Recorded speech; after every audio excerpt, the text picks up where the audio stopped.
ஃப்ரெண்டோட பொண்டாட்டிய வெறித்தனமா மேட்டர் பண்றான். அனகோண்டா மாதிரி இருக்கிற அவனோட பெரிய தம்பிய வச்சுக்கிட்டு துடிக்க துடிக்க கண்ணா பின்னான்னு ஷாட்டு போட்டு பட்டைய கலப்புறான். ஆனா இந்த ஃப்ரெண்டு ஒண்ணுமே சொல்லாம எல்லாத்துக்குமே ஒத்துக்கிறான். என் பொண்டாட்டிய நீ மேட்டர் பண்ணு, உன் பொண்டாட்டிய நான் மேட்டர் பண்றேன் அப்படின்னு சொல்றான். என் பொண்டாட்டிய நீ பதம் பாக்குற சவுண்டு எனக்கு கேட்கணும், நீ வெறித்தனமா ஷாட்டு போடுறத நான் பாக்கணும் அப்படின்னு இந்த ஃப்ரெண்டு சொல்றான். கல்யாணம் ஆனதுல இருந்து ஒரே பொண்டாட்டிய மேட்டர் பண்ணி ரொம்ப போர் அடிக்குது. இப்படி நம்ம பொண்டாட்டிகளை மாத்தி மாத்தி மேட்டர் பண்ணா ரொம்ப ஜாலியா இருக்கும், ரொம்ப மஜாவா இருக்கும் அப்படின்னு இந்த ஃப்ரெண்ட்ஸுங்க ஒத்துக்கிறானுங்க. காம சுகத்துக்கும் பெரிய தம்பி கில்மாவுக்கும் அலையிற இவனுங்களோட பொண்டாட்டிகளும் இந்த மஜாவான விளையாட்டுக்கு அவளுங்களும் சந்தோஷமா ஒத்துக்கிறாங்க. புருஷனோட ஃப்ரெண்டு கிட்ட வெறித்தனமா ஷாட்டு வாங்குறது இந்த பொண்டாட்டிகளுக்கு ரொம்ப ஜாலியா இருக்கு. கண்ட கண்ட லாட்ஜ்ல ரூம் போட்டு விடிய விடிய கண்ணாபினான்னு ஷாட்டு போட்டு அவங்க வாழ்க்கைய ரொம்ப கில்மாவா என்ஜாய் பண்றாங்க. பெரிய தம்பியில பொங்கி வழியிற பாதாம் மில்க அப்படியே உறிஞ்சி ஒரு சொட்டு கூட வேஸ்ட் பண்ணாம அப்படியே குடிக்கிறாளுங்க. புருஷனோட ஃப்ரெண்டு கிட்ட முன்னாடியும் பின்னாடியும் மொரட்டு குத்து வாங்குறது அது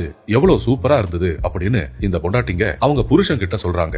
இவங்களோட இந்த கில்மாவான மேட்டர் வாழ்க்கைய இவங்க அடுத்த கட்டத்துக்கு எப்படி கொண்டு போனாங்க, இதெல்லாம் பாக்குற அந்த ஊர் மக்கள் இவங்களை என்ன செஞ்சாங்க, அதுதான் இந்த படத்தோட கதை. இவன் தான் நம்ம படத்தோட ஹீரோ. இவன் பேரு ஜாக். தினமும் ராத்திரி ஃப்ரெண்டோட பொண்டாட்டிய மேட்டர் பண்ணாம இவனால இருக்கவே முடியாது. கார்ல வச்சு மேட்டர் பண்றதுக்காக அவன் ஃப்ரெண்டோட பொண்டாட்டிய தள்ளிட்டு வந்திருக்கான். இந்த பொண்ணோட பேரு சமந்தா. இவ தான் ஜாக்கோட ஃப்ரெண்டோட பொண்டாட்டி. சமந்தாவுக்கு ஜாக்கோட பெரிய தம்பி ரொம்ப பிடிக்கும். தினமும் ராத்திரி ஜாக்கு கிட்ட முரட்டு குத்து வாங்காம சமந்தாவுக்கு தூக்கமே வராது. அப்படியே கார்ல வச்சு மெதுவா உம்மால ஆரம்பிச்சு ஒரு இடத்த கூட விட்டு வைக்காம எல்லா இடத்துலயும் கண்ணா பின்னான்னு மாறி மாறி உம்மா கொடுத்து அவ போதும் போதும் அப்படின்னு சொல்ற வரைக்கும் நல்லா என்ஜாய் பண்றான். சமந்தாவை எவ்வளவு போட்டாலும் ஜாக்குக்கு அது பத்தவே இல்ல. இவளை எப்ப பதம் பார்க்கும் போதும் ஃபர்ஸ்ட் டைமா செய்யற மாதிரி ஜாக்குக்கு ரொம்ப கில்மாவா இருக்கு. அவனோட பெரிய தம்பிய வச்சுக்கிட்டு சொர்க்க வாசலுக்குள்ள ரொம்ப ஆழமா யாருமே போகாத இடங்களுக்கு அப்படியே உள்ள போறான். சமந்தாவோட புருஷனுக்கு தெரியாத நிறைய கில்மாவான டெக்னிக் எல்லாம் ஜாக்குக்கு தெரியும். கொஞ்ச நேரம் முன்னாடி ஷாட்டு போட்டுட்டு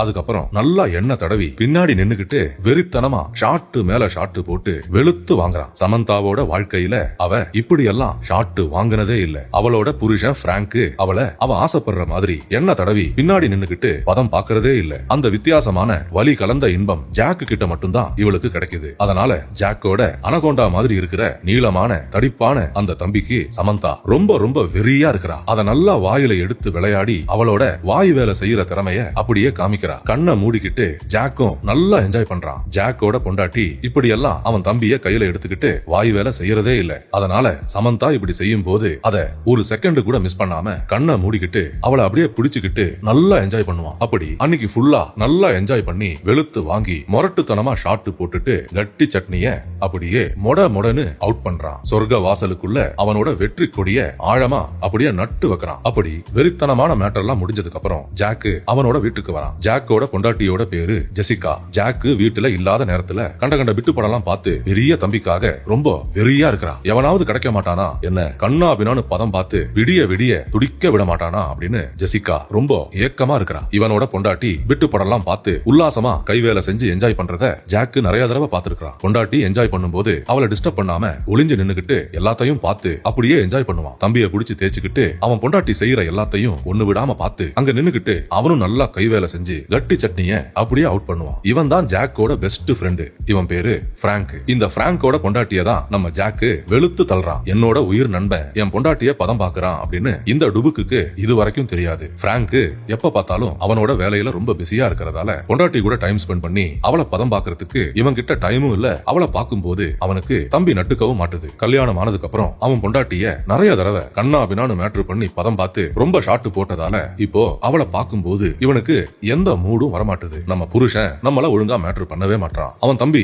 நட்டுக்கவே மாட்டுது அப்படின்னு சமந்தாவும் ரொம்ப கடுப்பா இருக்கிறா. அதனாலதான் பிராங்க் வேலைக்கு போனதுக்கு அப்புறம் அவனோட ஃப்ரெண்டு ஜாக்க இவ சந்திச்சு தினமும் கண்ணா பின்னான்னு அவங்க கிட்ட வெறித்தனமா ஷாட்டு வாங்கி ரொம்ப உல்லாசமா இருக்கிறா. லாட்ஜ்ல ரூம் போட்டு மேட்ரு பண்றது இவங்களுக்கு போர் அடிச்சு போனதால யாருமே இல்லாத ஒரு தனிமையான காட்டுக்குள்ள வந்து புல்வெளி மேல படுத்துக்கிட்டு நல்லா ஷாட்டு போட்டு ஓப்பன் ஏர்ல வானத்தை பாத்துக்கிட்டு நல்லா என்ஜாய் பண்றாங்க. நேத்து பண்ணதை விட வேற லெவல் சம்பவத்தை செஞ்சு சமந்தாவை அப்படியே அவ போதும் போதும்னு சொல்ற வரைக்கும் கதற கதற துடிக்க துடிக்க அந்த காட்டுல வச்சு வெளுத்து வாங்குறான். இன்னைக்கு பண்ண சம்பவம் ரொம்ப சூப்பரா இருந்துச்சு. இப்படி ஓப்பன் ஏரியால ஷாட் அடிக்கிறது எனக்கு ரொம்ப பிடிக்கும் அப்படின்னு ஜாக்கு சொல்ல எனக்கும் அது ரொம்ப பிடிக்கும். அடுத்த தடவை நம்ம பீச்ல ட்ரை பண்ணலாம் அப்படின்னு சமந்தா சொல்றா. ஜாக்கு கூட இப்படி தினமும் வெறித்தனமா மேட்ரு பண்றது நம்ம புருஷன் பிராங்க் கண்டுபிடிச்சிட்டானா அதுக்கப்புறம் என்ன பண்றது அப்படின்னு சமந்தா யோசிக்கிறா. புருஷனோட பெஸ்ட் ஃப்ரெண்டு கூட படுக்கிறது அவளுக்கு லைட்டா குற்ற உணர்வா இருக்கு. இருந்தாலும் ரொம்ப கில்மாவா மஜாவா த்ரில்லிங்கா இருக்கிறதால ஜாக்கோட தம்பிய அவளால மறக்கவே முடியல. அவன் தம்பி இல்லாம இவளால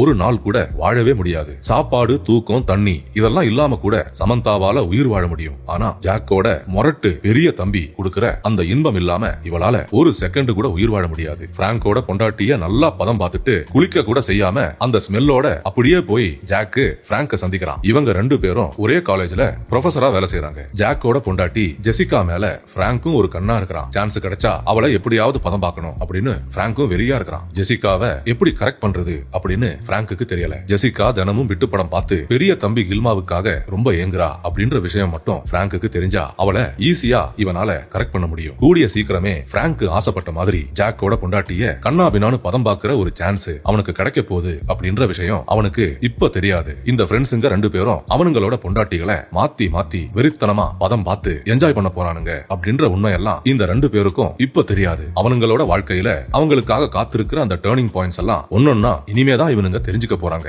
கொஞ்ச நேரத்துக்கு அப்புறம் இவனுங்க ரெண்டு பேரும் ஹேங்கோட வீட்டுக்கு வராங்க. ஹேங்கோட பொண்டாட்டி ஜாக்க பார்த்த உடனே அப்படியே மிரண்டு போறா. அவ புருஷனையும் ஜாக்கையும் ஒரே நேரத்துல பார்க்கும்போது அவளுக்கு ஒரு மாதிரி இருக்கு. ஜாக்கு கூட செய்யற விஷயங்களை அப்படியே யோசிச்சு பாக்குறா. இவ என்ன யோசிக்கிறா அப்படின்னு அவளோட கண்ணை பார்த்ததும் ஜாக்குக்கு கிளியரா புரியுது. ஃப்ரெண்டு கிட்ட மாட்டிக்காம இருக்கிறதுக்காக முகத்துல எந்த எக்ஸ்பிரஷனும் கொடுக்காம ஜாக்கு நல்லா நடிக்கிறான். அன்னைக்கு நைட்டு ஹேங்கும் அவனோட பொண்டாட்டியும் மேட்டர் பண்றாங்க. அதெல்லாம் செய்யும் போது கூட அவளால ஜாக்க பத்தி யோசிக்காம இருக்கவே முடியல. அவன் கூட செய்யற மாதிரி கற்பனை பண்ணிக்கிட்டு ரொம்ப சந்தோஷமா இருக்கிறான். பொண்டாட்டி ரொம்ப சந்தோஷமா இருக்கா அப்படின்னு ஹேங்க் நினைச்சுக்கிறான். அதே மாதிரி ஜாக்கோட வீட்டுலயும் அவனும் அவன் பொண்டாட்டியும் மேட்டர் பண்றாங்க. ஹேங்கோட பொண்டாட்டி கூட செய்யற மாதிரி கற்பனை பண்ணிக்கிட்டு ஜாக்கு ரொம்ப சந்தோஷமா இருக்கிறான். கொஞ்ச நேரத்துக்கு அப்புறம் ஹேங்கோட பொண்டாட்டி ஜாக்குக்கு போன் பண்றா. எனக்கு உன்னை பார்க்கணும் போல இருக்கு, உன்னை பார்க்காம இருக்கவே முடியல, சீக்கிரமாவே நம்ம சந்திக்கணும், ஒரு நல்ல இடத்தை சீக்கிரமா அரேஞ்ச் பண்ணு அப்படின்னு ஹேங்கோட பொண்டாட்டி ஜாக்கு கிட்ட சொல்ல, இன்னும் கொஞ்ச நேரத்துல இந்த லாட்ஜ்ல சந்திக்கலாம் அப்படின்னு ஜாக்கு சொல்றான். அவளோட புருஷன் கிட்ட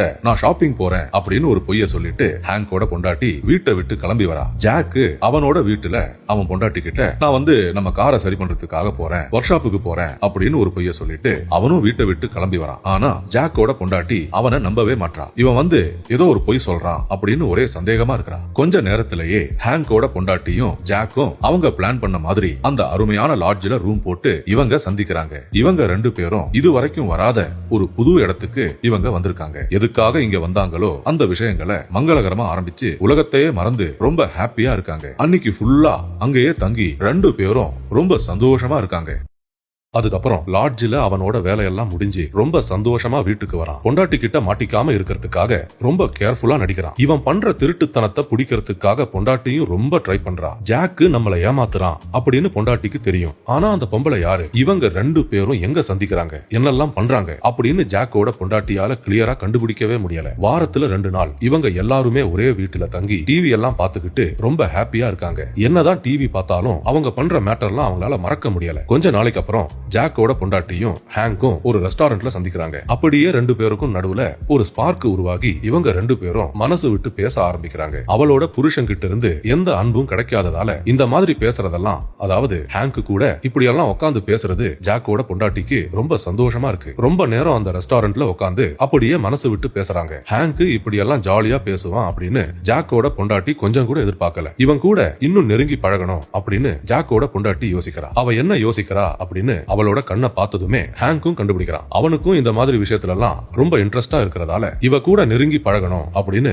அவனும் பிளான் பண்றான். இவங்க ரெண்டு பேரும் சந்திக்கும் போது ஜாக்கோட பொண்டாட்டி ஹேங்கோட பொண்டாட்டி கிட்ட சொல்றா, என் புருஷன் என்ன ஏமாத்துறான், அது எனக்கு நல்லாவே தெரியுது, வேற ஏதோ ஒரு பொம்பளை கூட அவன் ஒரு உறவுல இருக்கிறான் அப்படின்னு எனக்கு தெரியும் அப்படின்னு அவளுக்கு இருக்கிற எல்லா சந்தேகத்தையும் ஹேங்கோட பொண்டாட்டி கிட்ட சொல்றா. அந்த பொம்பளை வேற யாரும் இல்ல, அது நான் தான் அப்படின்னு ஹேங்கோட பொண்டாட்டிக்கு அதை சொல்லணும் போல இருக்கு. ஆனா இந்த விளையாட்டு இன்னும் எவ்வளவு தூரம் போகுது அப்படின்னு பாக்குறதுக்காக அப்படியே சைலண்டா இருக்கிறா. அன்னைக்கு நைட்டு ஜாக்கு வீட்டுக்கு வந்ததுக்கு அப்புறம் அவங்க வாழ்க்கையில ரொம்ப முக்கியமான ஒரு விஷயத்த அவன் பொண்டாட்டி கிட்ட சொல்றான். என்ன சொல்றான்னா, நம்ம கல்யாண வாழ்க்கையில நம்ம ரெண்டு பேருமே சந்தோஷமா இல்ல அப்படின்னு நமக்கு நல்லாவே தெரியும். அதனால நம்ம இனிமே நடிக்க வேண்டிய அவசியம் இல்ல, ஒரு சந்தோஷமான புருஷன் பொண்டாட்டியா இருக்கிறோம் அப்படின்னு இனிமே வெளிப்படையா நடிக்க வேண்டிய அவசியமே இல்ல. உனக்கு என்ன சந்தோஷம் கொடுக்குதோ அத நீ செய். நீ என்ன பண்ணாலும் நான் உன்னோட வாழ்க்கையில குறுக்க வரவே மாட்டேன், நான் உன்னை எதையும் கேட்கவே மாட்டேன். உனக்கு யார பிடிக்குதோ நீ அவன் கூட போலாம், அது என்னோட ஃப்ரெண்டு ஹேங்கா இருந்தாலும் பரவாயில்ல, எனக்கு எந்த பிரச்சனையும் இல்ல, நீ சந்தோஷமா இருக்கணும், அவ்வளவுதான். உன்னோட சந்தோஷம் தான் எனக்கு ரொம்ப முக்கியம். அதனால நம்மளோட இந்த கல்யாண வாழ்க்கையில உனக்கு கிடைக்காத சந்தோஷங்களை நீ வெளியே தேடிக்கோ, அதுல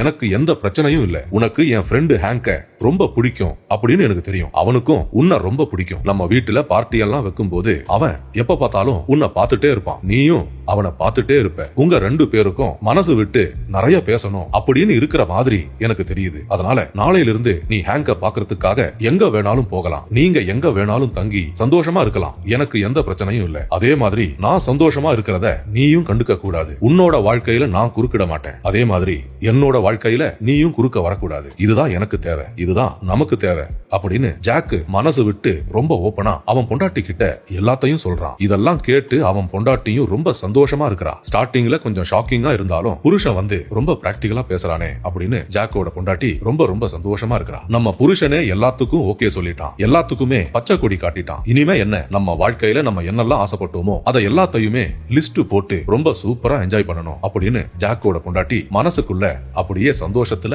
அப்படியே துள்ளி குதிக்கிறா. ஆனா அந்த எக்ஸைட்மெண்ட்லாம் முகத்துல காமிச்சுக்காம அப்படியே அமைதியா இருக்கிற மாதிரி நடிக்கிறா. மறுநாள் ஹேங்கோட பொண்டாட்டிக்கு ஜாக்கு போன் பண்ணி பேசுறான். போன்ல என்ன சொல்றான்னா, நேத்து என் பொண்டாட்டி கிட்ட எல்லாத்தையும் சொல்லிட்டேன், ரொம்ப ஓபனா பேசினேன், அதெல்லாம் கேட்டு அவளும் எல்லாத்துக்குமே ஒத்துக்கிட்டா. இனிமே நம்ம வாழ்க்கையில எந்த பிரச்சனையும் இருக்காது, எந்த தடைகளும் இருக்காதுன்னு எனக்கு நல்லா தெரியுது. அவளும் அவளோட வாழ்க்கைய என்ஜாய் பண்ண போறா, நானும், அதாவது நம்மளும் நம்ம வாழ்க்கைய என்ஜாய் பண்ணலாம். இனிமே நமக்கு எந்த பிரச்சனையும் இல்ல. உன் புருஷனும் என் பொண்டாட்டியும் இன்னிலிருந்து சந்திக்க போறாங்க, அவங்க ரெண்டு பேரும் ரொம்ப சந்தோஷமா இருக்க போறாங்க அப்படின்னு ஜாக்கு எல்லாத்தையும் ஹேங்கோட பொண்டாட்டி கிட்ட அப்படியே போன்ல சொல்றான். இந்த சந்தோஷமான நியூஸை கேட்டதுக்கு அப்புறம் ஹேங்கோட பொண்டாட்டியால ஜாக்க பார்க்காம இருக்கவே முடியல. சீக்கிரமா வீட்டுக்கு வா, ஹேங்க் தூங்குறான், இன்னும் 1 மணி நேரம் தான் நமக்கு டைம் இருக்கு, நீ சீக்கிரம் வந்துரு அப்படின்னு ஜாக்கு கிட்ட சொல்றா. ஜாக்கு அப்படியே பல்லு கூட தேய்க்காம அவசர அவசரமா சைக்கிளை எடுத்துக்கிட்டு ஹேங்கோட வீட்டுக்கு வரான். நண்பன் ஹேங்க் நல்லா தூங்கிட்டு இருக்கிறான். அப்படி இருக்கும்போது ஹேங்கோட பொண்டாட்டிய இவன் பாக்குறான். எதுக்காக இங்க வந்தாங்களோ அந்த வேலைகளை மங்களகரமா ஆரம்பிச்சு காலையிலேயே ரெண்டு பேரும் ரொம்ப சந்தோஷமா இருக்காங்க. அவனோட வீட்டுல என்ன நடக்குது அப்படின்னு எதுவுமே தெரியாம ஹேங்க்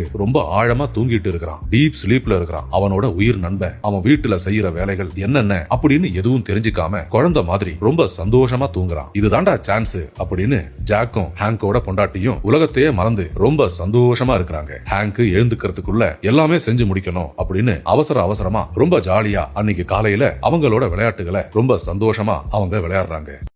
அதுக்கப்புறம் ஹேங்கோட வீட்டுல ஒரு பார்ட்டிய வைக்கிறாங்க. நல்லா என்ஜாய் பண்றதுக்காக இவங்க 4 பேரும் இந்த பார்ட்டியில கலந்துக்கிறாங்க. அவங்க வீட்டு பக்கத்துல இருக்கிற கொஞ்சம் பேரையும் இந்த பார்ட்டிக்கு இவங்க கூப்பிட்டுருக்காங்க. கொஞ்ச நேரத்துக்கு அப்புறம் நம்ம எல்லாரும் எதிர்பார்த்த மாதிரி ஹேங்க் ஜாக்கோட பொண்டாட்டிய கூப்பிட்டுக்கிட்டு அவங்க 2 பேரும் தனியா இருக்கிறதுக்காக சந்தோஷமா இருக்கிறதுக்காக இந்த பார்ட்டி நடக்கிற இடத்தை விட்டுட்டு, அதாவது ஹேங்கோட வீட்டை விட்டுட்டு தனிமையான ஒரு இடத்துக்கு இவங்க போறாங்க. அவங்க 2 பேரும் அப்படி அவசர அவசரமா கிளம்புறத ஜாக்கும் ஹேங்கோட பொண்டாட்டியும் பாக்குறாங்க. 2 பேரும் உல்லாசமா இருக்கிறதுக்காக போறாங்க அப்படின்னு இவங்க புரிஞ்சுக்கிறாங்க. அவங்க மட்டும் தான் ஜாலியா இருக்கணுமா என்ன, நம்மளும் ஜாலியா இருப்போம் அப்படின்னு ஜாக்கும் ஹேங்கோட பொண்டாட்டியும் அவங்களோட இடத்துக்கு போய் ரொம்ப சந்தோஷமா இருக்காங்க. இது மாதிரி ஒரு சந்தர்ப்பம் கிடைச்சா இவங்க சும்மா இருப்பாங்களா? அன்னைக்கு ஃபுல்லா 4 பேரும் ரொம்ப ஜாலியா இருக்காங்க. அப்படி ரொம்ப நேரம் விளையாட்டெல்லாம் முடிஞ்சதுக்கு அப்புறம் ஜாக்கோட பொண்டாட்டி அவங்க வீட்டுக்கு வரா. இன்னைக்கு எப்படி இருந்தது, ரொம்ப சந்தோஷமா இருந்தியா, ரொம்ப ஜாலியா இருந்துச்சா அப்படின்னு ஜாக்கு அவன் பொண்டாட்டி கிட்ட கேட்க, அவ சந்தோஷமா இருந்த எல்லாத்தையும் ஜாக்கு கிட்ட சொல்றா. ஒரு கட்டத்துக்கு மேல அவ சொல்றது எல்லாத்தையும் ஜாக்கால கேட்க முடியல. என்னதான் இவங்க எல்லாருமே ரொம்ப ஓபனாவும் ரொம்ப பிராக்டிகலாவும் இருந்தாலும் கட்டுன பொண்டாட்டி இப்படி எல்லாமே சொல்றத ஜாக்கால கேட்டுக்கிட்டு சும்மா இருக்க முடியல. அழுவுறதா கோவப்படுறதா அப்படின்னு அவனுக்கு ஒண்ணுமே புரியல. இருந்தாலும் பரவாயில்ல, நம்மளும் ஜாலியா தானே இருக்கிறோம் அப்படின்னு அவனே அவனுக்கு ஆறுதல் சொல்லிக்கிறான். இப்போ இப்படி எல்லாமே நடக்கும்போது இதுக்கு மேல நம்ம எதுக்கு ஒரே வீட்டுல தங்கணும், நம்ம எல்லாருமே அவங்க வீட்டை மாத்திக்கலாம், நீ வந்து ஹேங்கோட வீட்டுல போய் தங்கு, ஹேங்கோட பொண்டாட்டி இங்க வந்து தங்கட்டும், அதுதான் நம்ம எல்லாருக்குமே நல்லா இருக்கும் அப்படின்னு ஜாக்கு சொல்றத அவன் பொண்டாட்டி கேட்டுட்டு அவளும் அத பத்தி யோசிச்சு பாக்குறா. இதெல்லாம் கேட்கும் போது ஜாக்கோட பொண்டாட்டிக்கு ரொம்ப சந்தோஷமா இருக்கு. இனிமே அவளோட வாழ்க்கை ரொம்ப ஜாலியா இருக்கும் அப்படின்னு யோசிக்கிறா. ஜாக்கு கூட வாழுற இந்த போரிங்கான வாழ்க்கை ஒரு முடிவுக்கு வந்துடுச்சு அப்படின்னு உலகத்தையே மறந்து ரொம்ப சந்தோஷமா இருக்கிறா. என்னடா இது, நம்ம வாழ்க்கை இப்படி மாறி போயிடுச்சு, இதெல்லாம் நல்லதுக்கா இல்ல கெட்டதுக்கா அப்படின்னு இவங்க 2 பேருக்கும் ரொம்ப கன்ஃபியூஷனா இருக்கு. வாழ்க்கையில அவங்களோட சந்தோஷத்துக்காக இதை எல்லாத்தையும் பண்றாங்க, ரொம்ப ஓபனா ரொம்ப பிராக்டிகலா இருக்காங்க. ஆனா இதெல்லாம் செய்யறதால ஃபியூச்சர்ல ஏதாவது பிரச்சனை வருமா, சொசைட்டி சொசைட்டி நம்மள எப்படி எடுத்துக்கும் அப்படின்னு இவங்களுக்கு எவ்வளவு யோசிச்சும் கிளியரான ஒரு பதில் கிடைக்கவே மாட்டுது. கல்யாண வாழ்க்கை போர் அடிச்சு போயிடுச்சுன்னா இப்படி பண்றது சரியா தப்பா அப்படின்னு அவங்களால ஒழுங்கா யோசிக்க முடியல. அவங்க பிளான் பண்ண மாதிரியே ஜாக்கு அவனோட வீட்டை விட்டுட்டு அவன் நண்பன், உயிர் நண்பன் ஹேங்கோட வீட்டுக்கு வரான். நான் இங்க வந்துட்டேன், என் பொண்டாட்டி உனக்காக என்னோட வீட்டுல வெயிட் பண்றா, அவளை ரொம்ப வெயிட் பண்ண வைக்காத அப்படின்னு ஜாக்கு சொல்றான். இந்த வீட்டுல நான் தங்கி உனக்கு பதிலா எல்லாத்தையும் நான் பாத்துக்கிறேன். அதே மாதிரி நீ என்னோட வீட்டுக்கு போய் தங்கி நல்லா சந்தோஷமா இரு. என்னோட வீட்டுல நான் இல்லாத எந்த குறையும் என் பொண்டாட்டிக்கு தெரியவே கூடாது. அந்த மாதிரி நீ நடந்துக்கோ, அவளை ரொம்ப சந்தோஷமா வச்சுக்கோ அப்படின்னு ஜாக்கு சொன்ன உடனே ஒரு செகண்ட கூட வேஸ்ட் பண்ணாம ஹேங்க் அங்கிருந்து கிளம்புறான். இவன் சொன்ன உடனே புருஷன் இவ்வளவு அவசரமா கிளம்புறானே அப்படின்னு ஹேங்கோட பொண்டாட்டி அவன் போறத பாத்துக்கிட்டு அவளும் ஒரு மாதிரி யோசிக்கிறா. அப்படி நண்பன் போனதுக்கு அப்புறம் இவங்க 2 பேரும் ரொம்ப சந்தோஷமா இருக்காங்க. எல்லாமே இவ்வளவு சூப்பரா முடியும் அப்படின்னு இவங்க 4 பேரும் கொஞ்சம் கூட யோசிச்சு பார்க்கல. அப்படி விளையாட்டெல்லாம் முடிஞ்சதுக்கு அப்புறம் ஹேங்க் ஏதோ எடுக்கிறதுக்காக அவனோட வீட்டுக்கு வரான். இங்க வந்து பார்த்தா இவனோட பொண்டாட்டி பேக் எல்லாம் பேக் பண்ணிட்டு நல்ல ட்ரெஸ் எல்லாம் போட்டுக்கிட்டு